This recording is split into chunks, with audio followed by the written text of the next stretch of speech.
मोठी बातमी समोर येते। विधिमंडळ गटनेता निवडणूक आणि उपमुख्यमंत्री शपथविधी हे आज झालेले आहेत। मात्र खरं तर राष्ट्रवादी पक्षाचे राष्ट्रीय अध्यक्ष याची निवडणूक लांबणीवर पडलेली आहे।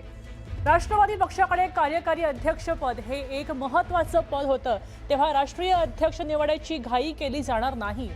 सध्या जिल्हा परिषद निवडणूक, अर्थसंकल्पीय अधिवेशन अशा बऱ्याच महत्त्वाच्या घटना आहेत आणि त्यामुळे ही निवडणूक आता लांबणीवर पडल्याचं कळतंय।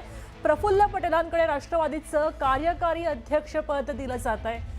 कार्यकारी अध्यक्ष म्हणून आपल्यासोबत प्रणाली कापसे फोन लाईनवरून जोडले गेलेले आहेत। आपण पाहतोय की निवडणूक लांबणीवर पडली आहे आणि पटेलांकडे कार्यकारी अध्यक्षपद दिलंय। प्रणाली, अधिक माहिती द्या।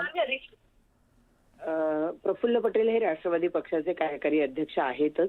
अगदी राष्ट्रवादीची स्थापना झाली तेव्हापासून, म्हणजे अजित पवार यांच्या पक्षाची स्थापना झाली त्यावेळेलाच प्रफुल्ल पटेल हे कार्यकारी अध्यक्ष आहेत।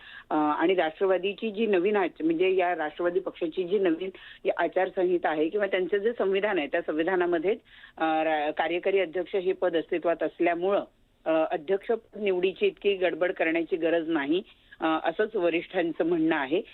त्यामुळे सूत्रांनी दिलेल्या माहितीनुसार राष्ट्रवादी पक्षाचे जे राष्ट्रीय अध्यक्ष निवडणीची जी प्रक्रिया आहे ती आता लांबणीवर पडणार आहे।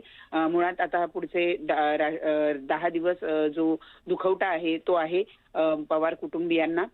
त्यामुळे पुढचे 10वा दिवस आटपेपर्यंत या सुनेत्रा पवार या बारामतीतच असतील असं सूत्रांकडून माहिती मिळते आहे।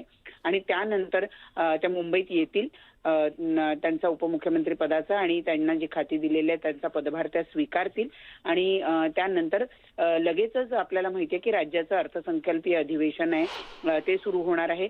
अशात सुनेत्रा पवार यांच्यावर नव्यानंच ह्या सगळ्या जबाबदाऱ्या पडलेल्या असल्यामुळं तातडीनं ही निवडणूक घेण्याची गरज नाही असंच पक्षातल्या वरिष्ठ लोकांचं म्हणणं असल्यामुळं सध्या राष्ट्रवादी पक्षाचे राष्ट्रीय अध्यक्ष निवडणूक जी आहे ती लांबणीवर पडते असंच दिसून येत आहे। कारण काही गडबड नाही, आधीच प्रफुल्ल पटेल हे कार्यकारी अध्यक्ष आहेत आणि सध्या ज्या काही महत्वाच्या बाबी आहेत त्या सुनील तटकरे प्रदेशाध्यक्ष आणि प्रफुल्ल पटेल हे कार्यकारी अध्यक्ष या नात्याने पार पाडतायत। त्यामुळं राष्ट्रवादी पक्षाचं राष्ट्रीय अध्यक्ष पदाची निवडणूक ही तुर्तास लांबणीवर पडली असं म्हणता येईल। बरोबर आहे। धन्यवाद प्रणाली, सविस्तर माहितीसाठी। खरं तर याविषयी चर्चा होत्या आणि राज ठाकरेंनी एक पोस्टही केली होती, मात्र आता ही निवडणूक लांबणीवर पडल्याचं स्पष्ट होत आहे।